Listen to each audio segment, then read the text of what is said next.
e Irán y la República Islámica de Irán. Y para hablar de toda esta cuestión que está sucediendo en este momento, que está, bueno, acongojando justamente al mundo entero, tenemos en comunicación a Andrés Berazategui, licenciado en Relaciones Internacionales y aparte alguien que cursó los estudios de Estrategia y Geopolítica y de Análisis Internacional en la Escuela Superior de Guerra, justamente en la UNDEF, justamente. Andrés, ¿cómo andás? Valentín Cueto y Carlos Martín, te saludamos. ¿Qué tal? Buenos días. Espero que estén bien.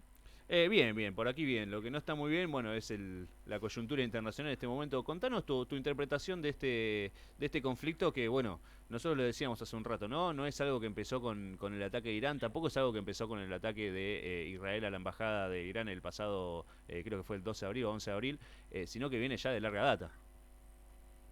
Bueno, si tenemos que hablar de los inicios del conflicto, no hay un punto específico donde ponerlo, Exacto. porque el conflicto ya lleva décadas, literalmente. En todo caso, podemos hacer un análisis con respecto a ciertos detonantes o a ciertas coyunturas. Hmm. Si tuviésemos que hablar del largo plazo, bueno, desde el momento en el que se produjo la fundación de Israel en adelante y estoy hablando con respecto a Irán, ¿no? Y la revolución islámica del 79, claro, las relaciones complejas del Medio Oriente a partir de ese momento se tensaron. Y la convivencia siempre fue difícil. Básicamente son dos estados que se perciben desde hace décadas como enemigos que representan no como adversarios, sino como verdaderos Hmm. enemigos y por tales actores que representan desafíos existenciales a la propia entidad como Estado. Por lo cual, la situación en estrategia, cuando uno advierte que una amenaza implica un riesgo existencial, es decir, que pone en riesgo mi propia existencia, la trato como un enemigo y articulo mis políticas de neutralización de amenazas con relación a esa declaración. Hmm. Israel e Irán se perciben a sí mismos como enemigos como enemigos y por tanto como amenazas existenciales. Por lo cual las maneras, los medios, las estrategias y las promociones que puedan llegar a un camino de diálogo y de paz son muy complicadas. Ese es el contexto, digamos, el marco general de las relaciones entre Irán e Israel. Después tenemos un detonante y una coyuntura específica que viene de mediano plazo, que es el ascenso en Israel desde hace unos pocos años de sectores más radicalizados. Algunos los denominan de derecha o de ultraderecha, lo cual para mí no refleja del todo muy bien la definición, la catalogación topológica de lo que implican los actores de poder en Israel, porque algunos de ellos no son transideológicos, por decirlo Claro. de algún modo, no son personas que se guían por decisiones en términos racionales, lógicos, propios de la dinámica política, Hmm. en tanto y en cuanto una ciencia y un arte de conseguir objetivos públicos a través de las decisiones racionales, sino que tienen una fundamentación religiosa. Hmm.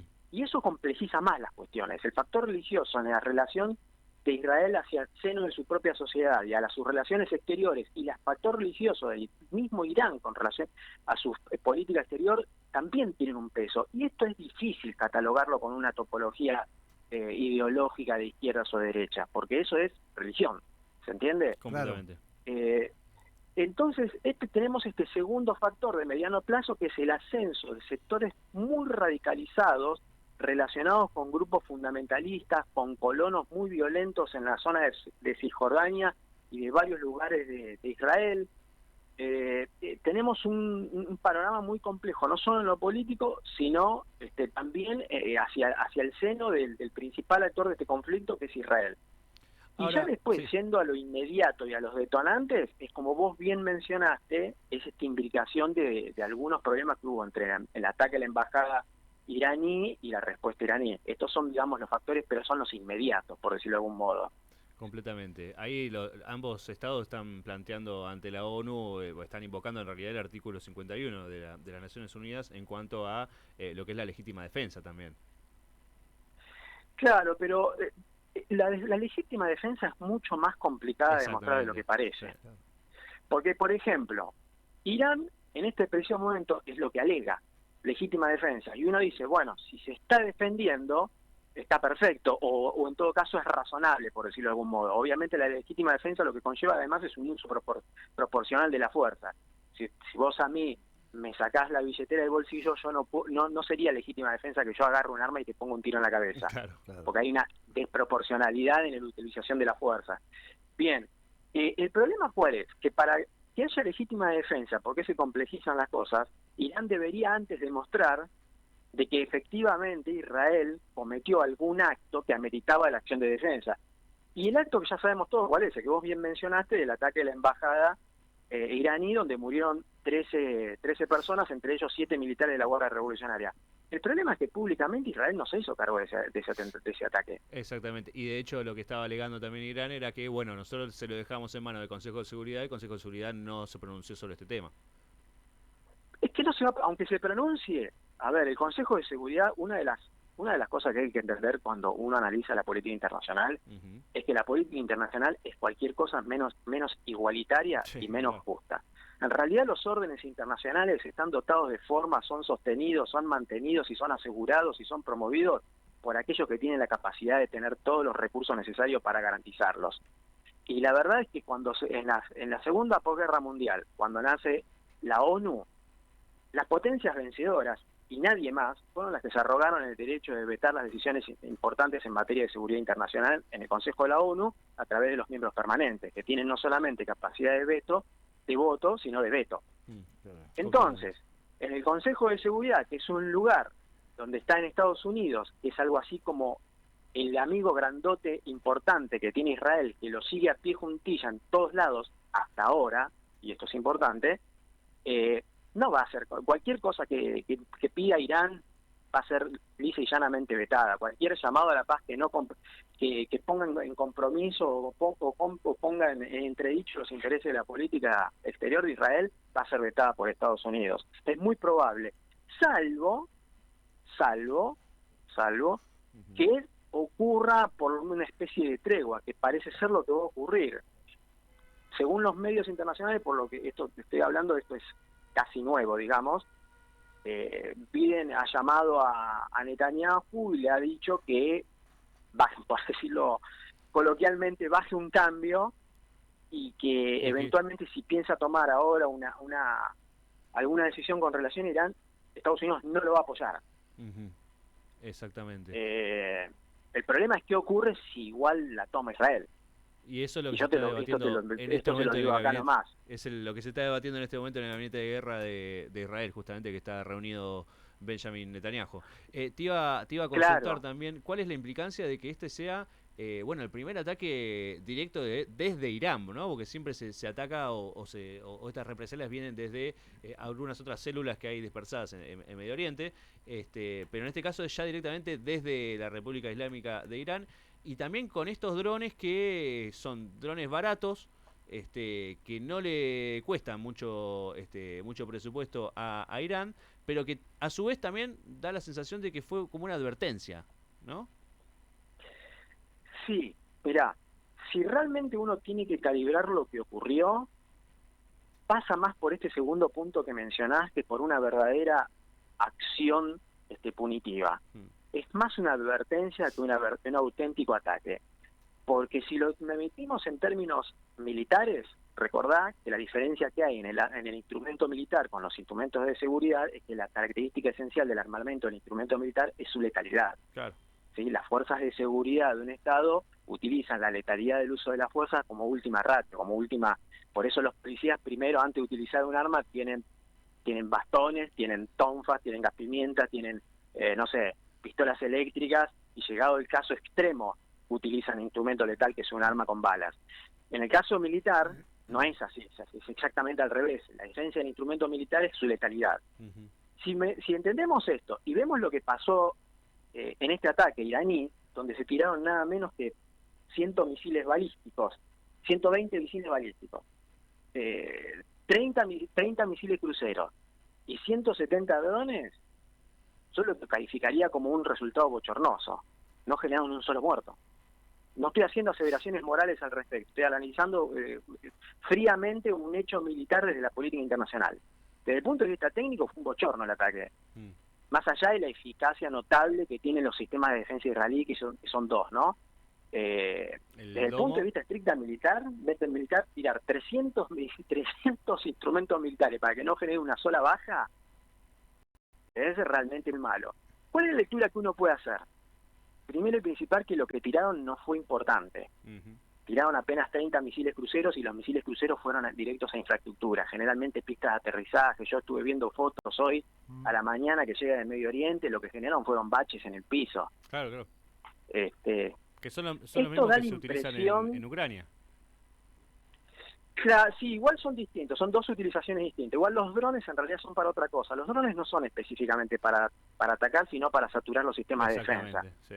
Los drones te saturan los sistemas de defensa, que funcionan con misiles contra misiles, y una vez que se gastan las baterías, llegan los misiles que tienen que impactar. En Rusia, en Ucrania, los rusos les han agarrado la vuelta, los están utilizando mucho y los están utilizando con una gran eficacia. Pero a mí me da la impresión, luego de hacer la lectura, ayer estaba leyendo un analista árabe y portal un poquitito más, digamos, neutral y frío en el análisis, y coincidía con lo que vos estás diciendo, que se parece más a una advertencia que a otra cosa. Esto a Irán le permite tomar una acción punitiva, entre comillas, de cara a su sociedad, como diciendo, ven, algo hicimos al fin, pero al mismo tiempo advertirle a Israel de que si tiene que tomar algo, toma decisiones, pero al mismo tiempo con una escasa fortaleza como para no llevar a otro plano de escalada la situación. Porque si hubiesen disparado muchos más misiles cruceros, si los misiles cruceros hubiesen logrado saturar y traspasarlas, hubiesen digamos, salido en una cantidad muchísimo mayor, con el objetivo realmente sí de impactar y de causar bajas, estaríamos hablando hoy de otro escenario muchísimo más dramático, porque Israel no se iba a quedar de brazos cruzados. A ver, Andrés, si con los misiles de Hamas pudieron superar en algunos casos el tema del domo de hierro, bueno, uno cree que Irán tiene mucho más para tirar ahí. Sí, convengamos que la distancia es muy distinta, ¿no? La capacidad de poder reaccionar desde un los misiles que tira Hamas, los misiles que tira Hamas son prácticamente de juguete, son cohetería, ni siquiera son misiles, son cohetería, o sea, son elementos menores autopropulsados que caen con trayectoria balística, pero tirados desde al lado. Claro. Andrés, tirados desde al lado. Andrés, de hecho, gran parte de los misiles que venían de Irán fueron tirados sobre cielo sirio y jordano.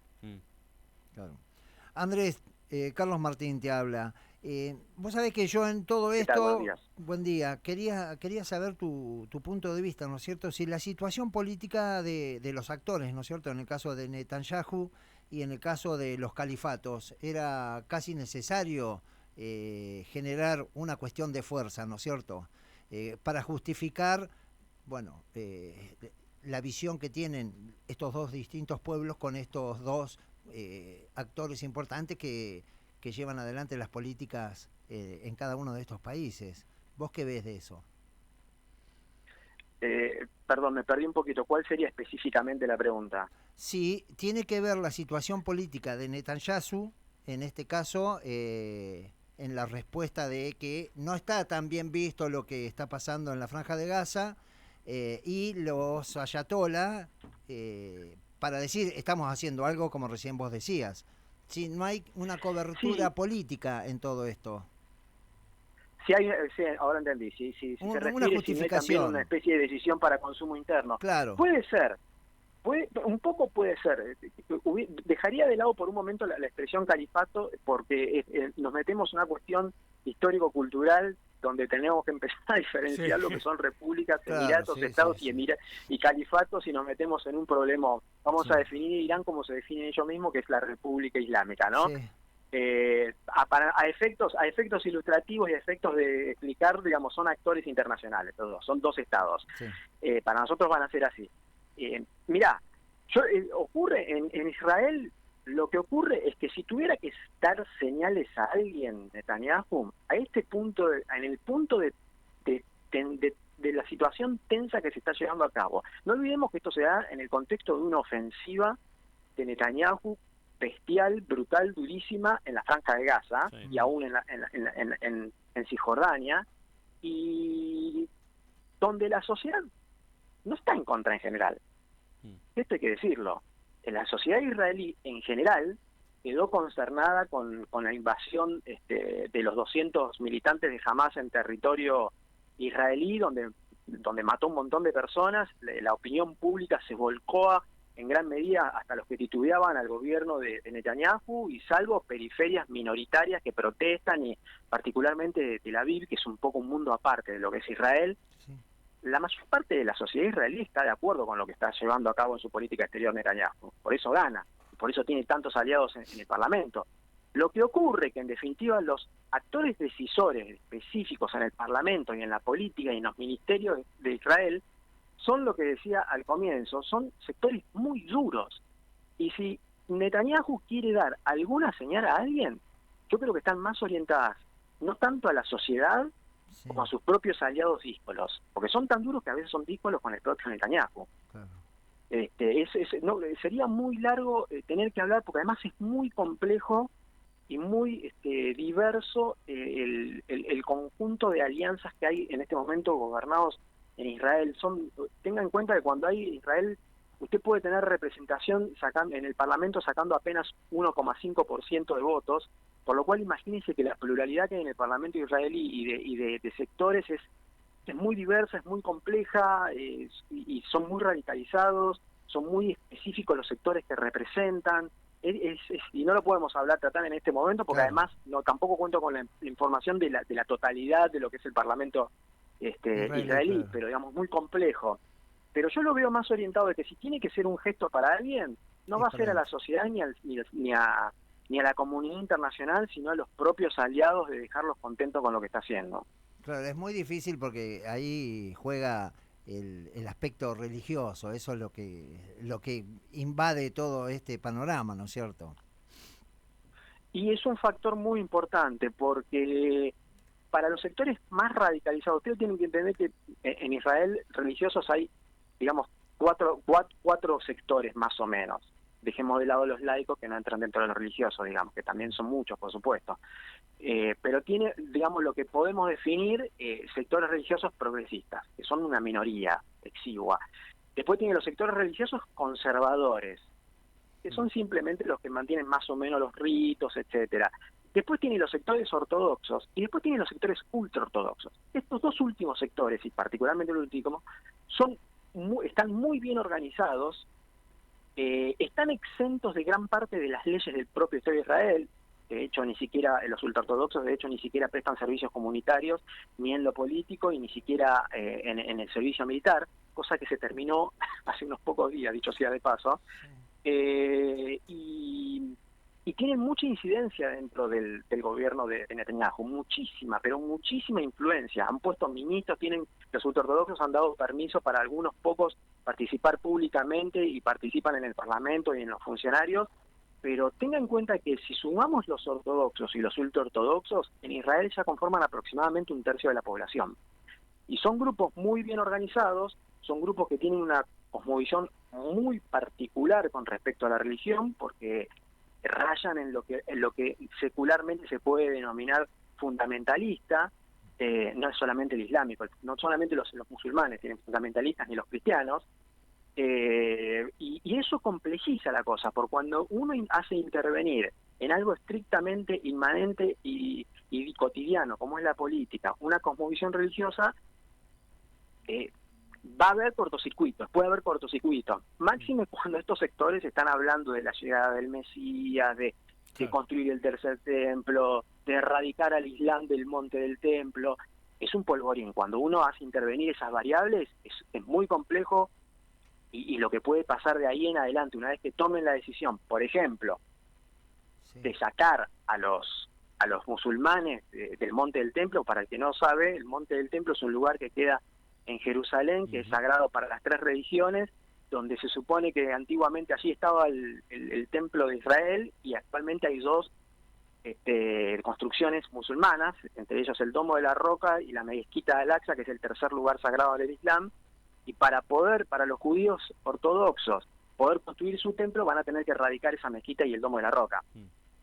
Esto va a movilizar a todo el mundo islámico. Eso realmente es una cosa de película, por decirlo de algún modo. Por decirlo de algún modo más suave, es de película lo que puede llegar a pasar una vez que ocurra eso.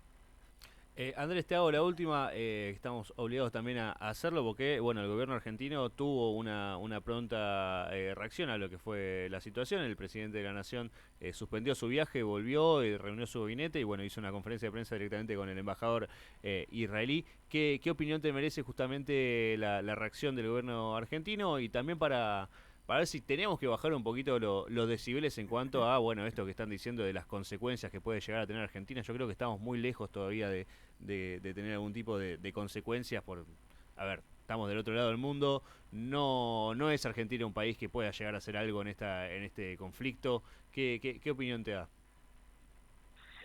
Hay dos cosas. La primera es que un presidente tiene que tiene que tomar las decisiones basado en un principio de racionalidad, y la guía de ese criterio de racionalidad tiene que estar subordinada al interés del actor que conduce. En este caso, el presidente tiene que tomar, más allá de sus preferencias personales, tiene que tomar decisiones que tiendan al bien común de los argentinos y que defienda el interés nacional de los argentinos. Hecha esta aclaración, la pregunta es, ¿puede recibir algún problema o algún beneficio a Argentina por involucrarse activamente en alguna de las partes en pugna en este conflicto? Mi respuesta es clara, no. Lo único que puede llegar lateralmente a tener alguna importancia es declarar un apoyo en contra de las dictaduras, señalando, por ejemplo, en este caso, estoy haciendo un planteo abstracto, no es que yo piense esto, pero digo, sería razonable y racional que el presidente diga, nosotros estamos en contra de las dictaduras, esto fue un ataque feroz, nosotros nos ponemos del lado de Occidente, nos ponemos del lado de la democracia, y ahí sí está nuestro alineamiento, y a partir de esa definición nosotros intervenimos del modo que Occidente decida. Eso sería una decisión racional. Yo personalmente preferiría la neutralidad, pero digamos sería una decisión racional de parte del presidente. El problema es que en nuestro caso específico y particular tenemos además un presidente que por sus preferencias personales y sus opciones religiosas se encuentra unido al judaísmo y por ende por el cordón umbilical obvio al Estado de Israel. Lo ha dicho varias veces, es público esto, de hecho se la pasa más en actos de la colectividad judía y de la religión judía que en actos oficiales argentinos.